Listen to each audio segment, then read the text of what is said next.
Hey everyone, Big Pauly back for a brand new movie review. Last night I got the opportunity, along with my father, to watch Knives Out. What did I think of it? Let's find out.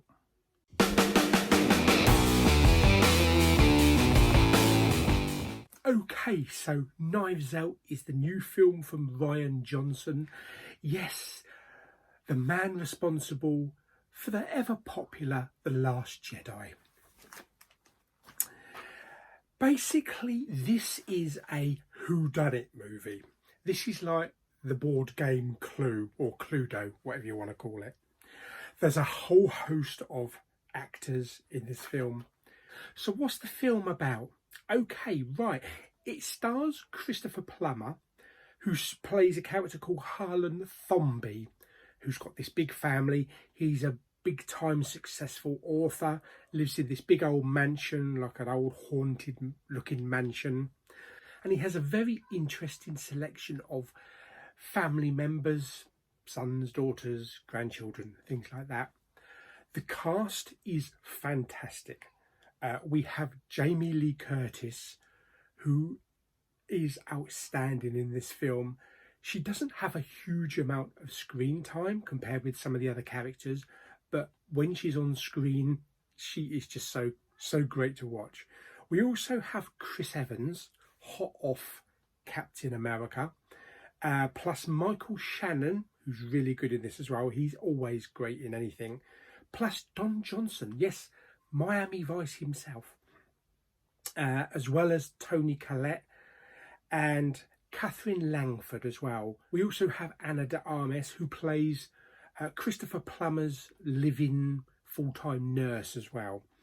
And we also get Daniel Craig with a very interesting like southern accent, playing a character called Benoit Blanc. Yes, Benoit Blanc, I think that's how you pronounce it. In Knives Out, Christopher Plummer's character Harlan Thrombey unfortunately is found dead in his room. And the whole film turns into who did it? Yes, or who done it? All of the family members are under suspicion. They bring in Daniel Craig's character, who's kind of a Perry Mason. So he's investigating, he's interviewing all of the family members, the nurse, the help, housemaids, things like that. And he's trying to piece together, are these characters involved? And did a family member off their grandfather or their father? And it's up to Daniel Craig's character, Benoit Blanc, to investigate. There's great character pieces for each of these characters as they're investigated and interviewed by Daniel Craig. And we see other sides to these characters. And we also get occasionally the Back to the Future effect as well, whereas they show the same scene from a different person's perspective, from a different angle, as seen in Back to the Future 2, hence Back to the Future effect. Ana de Armas is absolutely fantastic in this film. She's one of the highlights, along with Daniel Craig.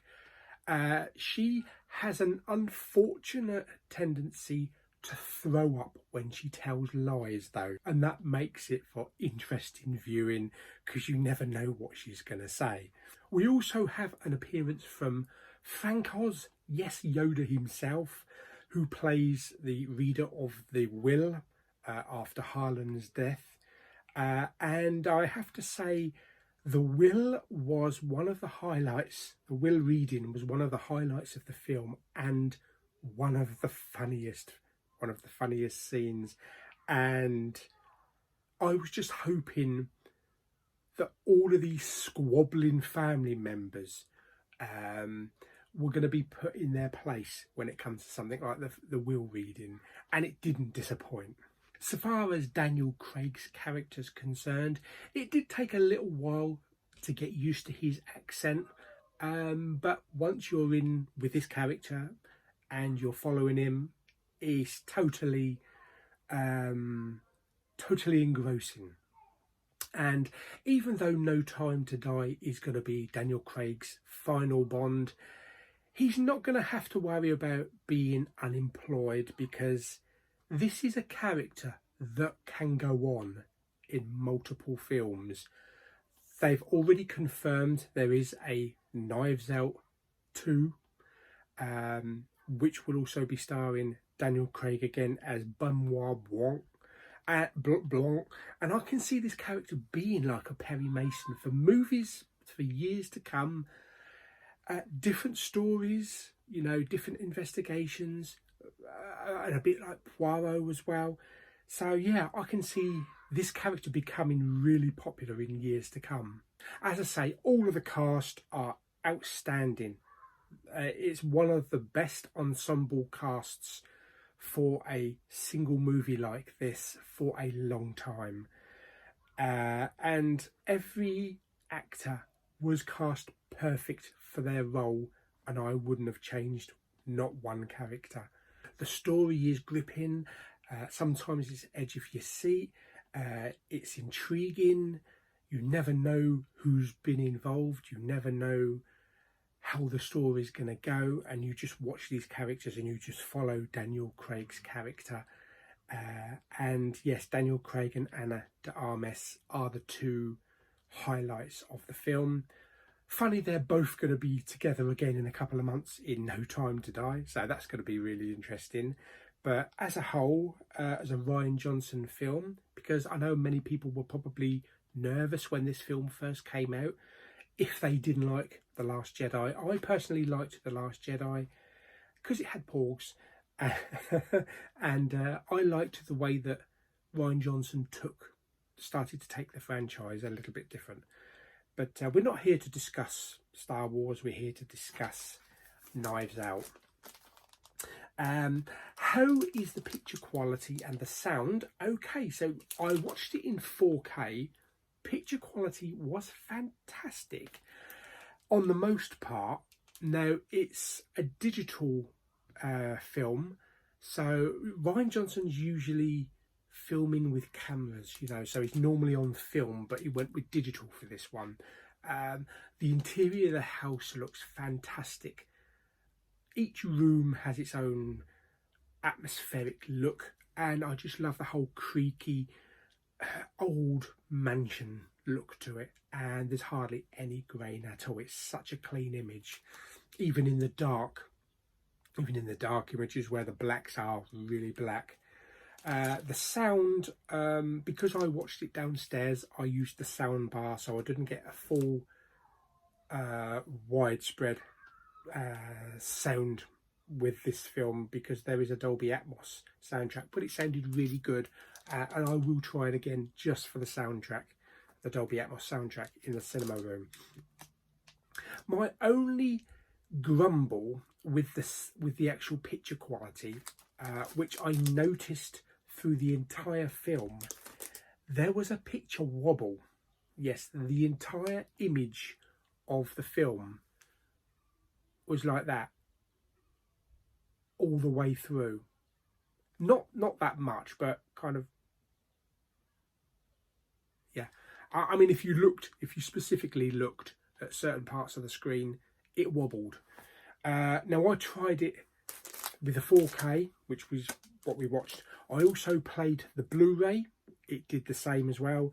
And I also tried the Amazon stream, and it also wobbled as well. So it's obviously something to do with the original print, or maybe the digital transfer. But yeah, at first it was a little bit unnerving, because it kind of took you out of the film and was a little bit of annoying having this little wobble, especially on set scenes, you know, like when you've got Daniel Craig sitting down in this big old comfy armchair and the screen's wobbling and you're just kind of like being taken out of the picture. But I don't know what happened there. But other than that, it was a truly great film, a really great film from Rian Johnson. Thoroughly enjoyed it. Interesting characters, fantastic cast, and just a great whodunit. Absolutely, really did enjoy it. This is the HMV exclusive edition, which comes with postcards and the 4K.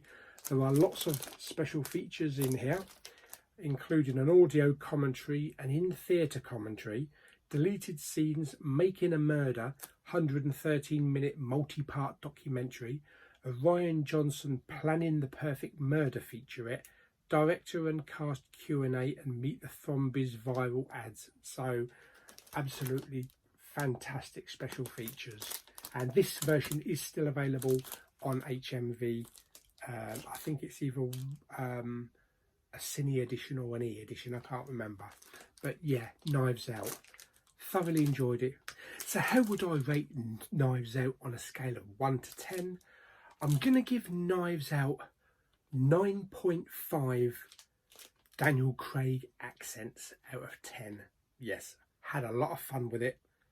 Sorry that I missed it at the cinema, but I had a really great time with this film. Fantastic. So I hope you enjoyed my review of Ryan Johnson's Knives Out. Like it by giving it some thumbs up. Don't forget to subscribe. Stick down in the comments if you enjoyed the film as well, who your favourite character was. If you didn't like the film, tell me why. I don't like Mondays, because I'm interested to know. And until the next video, bye for now.